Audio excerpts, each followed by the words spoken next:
ನಮಸ್ಕಾರ ಎಲ್ಲರಿಗೂ ಸರೋಜಾಸ್ ಕಿಚನ್ಗೆ ಸ್ವಾಗತ. ಇವತ್ತು ನಾವು ಕಂಚಿಕಾಯಿ ಉಪ್ಪಿನಕಾಯಿ ಹೇಗೆ ಮಾಡೋದು ಅಂತ ತೋರಿಸ್ಕೊಡ್ತೀನಿ.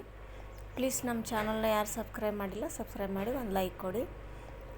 ಕಂಚಿಕಾಯಿ ಆರೋಗ್ಯ ದೃಷ್ಟಿಯಿಂದನೂ ಒಳ್ಳೆಯದು ಮತ್ತು ಇದಕ್ಕೆ ಯಾವುದೇ ರೀತಿ ಆ್ಯಸಿಡಿಟಿ ಆಗೋದಿಲ್ಲ. ಸೊ ಯಾವ ಥರ ಮಾಡೋದು ಅಂತ ತೋರಿಸ್ಕೊಡ್ತೀನಿ.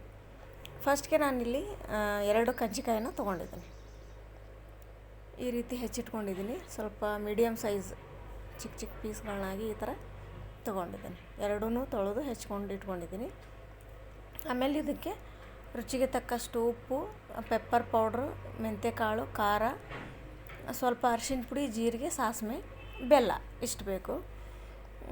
ಇದನ್ನು ಮೊದಲು ಕಂಚಿಕಾಯಿನ ಲೋ ಫ್ಲೇಮಲ್ಲಿ ಕುದಿಸ್ಬೇಕು. ಅಂದರೆ ಇದಕ್ಕೆ ಯಾವುದೇ ರೀತಿಯ ನೀರು ಹಾಕಬಾರ್ದು. ಈ ಥರ ಒಂದು 10 ನಿಮಿಷ ಲೋ ಫ್ಲೇಮಲ್ಲಿ ನೀರು ಬಿಡುತ್ತೆ ಅದು ತಾನಾಗಿ. ಬೆಲ್ಲನೂ ನಾನು ರೆಡಿ ಮಾಡಿ ಇಟ್ಕೊಂಡಿದ್ದೀನಿ. ಈ ರೀತಿ ತಾನ ನೀರು ಬಿಡುತ್ತೆ ಅದು. ನೀರು ಹಾಕಬಾರ್ದು ಒಟ್ಟು. ಈ ರೀತಿ ಕುದಿಸ್ಕೋಬೇಕು. ಈಗ ಒಂದು 10 ನಿಮಿಷ ಕುದ್ದ ನಂತರ ನೀವು ಕುದ್ದಿದೆ ಇಲ್ಲ ಅಂತ ಈ ಥರ ಚೆಕ್ ಮಾಡ್ಕೋಬೋದು.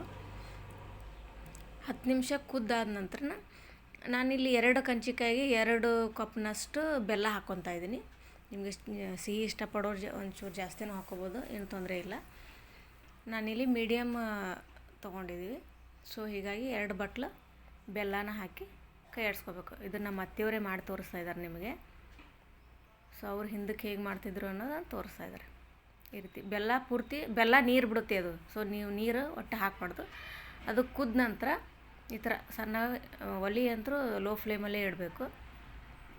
ಈ ಥರ ಕುದ್ದ ನಂತರ ಇದಕ್ಕೆ ನಿಮಗೆ ಖಾರಕ್ಕೆ ಎಷ್ಟು ಬೇಕೋ ಅಷ್ಟು ಖಾರ ಹಾಕ್ಕೋಬೇಕು.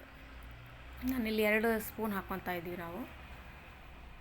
ರುಚಿಗೆ ತಕ್ಕಷ್ಟು ಉಪ್ಪು. ನಾವಿಲ್ಲಿ ಹರಳು ಉಪ್ಪು ಬಳಸ್ತಾ ಇದ್ದೀವಿ. ಸೊ ಉಪ್ಪು ಹಾಕಿದ ನಂತರ ಒಂದು 5 ನಿಮಿಷ ಕುದ್ದ ನಂತರ ಈ ರೀತಿ ಆಗುತ್ತೆ. ತನಗೆ ಹಾಕ್ಬಿಡ್ಬೇಕು.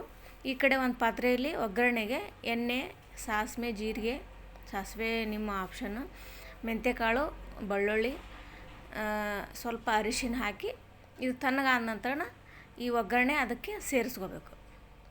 ಇದು ಕಂಚಿಕಾಯಿ ಬೆಲ್ಲ ಹಾಕಿ ಕುದಿಸಿರ್ತೀವಲ್ಲ ಅದು ಪೂರ್ತಿ ತಣ್ಣಗಾಗಬೇಕು. ತಣ್ಣಗಾದ ನಂತರನೇ ಈ ಒಗ್ಗರಣೆ ಇದಕ್ಕೆ ಸೇರಿಸ್ಕೊಂಡು ಚೆಂದಾಗ ಕಲಿಸ್ಬೇಕು. ಈ ರೀತಿ ಕಲಸಾದ ನಂತರ ಕಂಚಿಕಾಯಿ ಉಪ್ಪಿನಕಾಯಿ ರೆಡಿ. ಇದು ಆರೋಗ್ಯ ದೃಷ್ಟಿಯಿಂದನೂ ಭಾಳ ಒಳ್ಳೆಯದು. ಮತ್ತು ಮಕ್ಕಳಿಗೆ ಇದನ್ನೇ ರೂಢಿ ಮಾಡಿ. ಹೊರಗಿಂದು ಅಥವಾ ಮಾವಿನಕಾಯಿದು ಹುಳಿ ಇರುತ್ತೆ. ಸೊ ಇದನ್ನು ಮಾಡಿ ಕೊಟ್ಟರೆ ಚೆನ್ನಾಗಿರುತ್ತೆ. So thank you for watching.